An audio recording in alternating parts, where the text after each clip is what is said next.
Once upon a time, there was a Chinese farmer who lost a horse, ran away.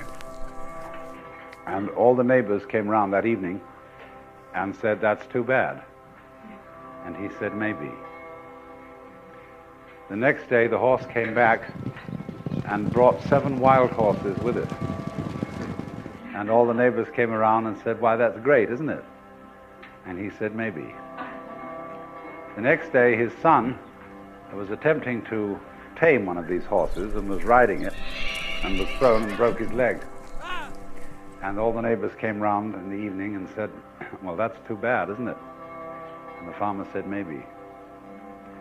And the next day, the conscription officers came around looking for people for the army, and they rejected his son because he had a broken leg.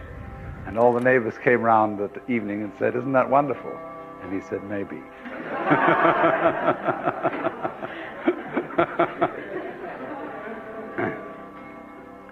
The whole process of nature is an integrated process of immense complexity, and it is really impossible to tell whether anything that happens in it is good or bad, because you never know what will be the consequences of a misfortune, or you never know what will be the consequences of good fortune.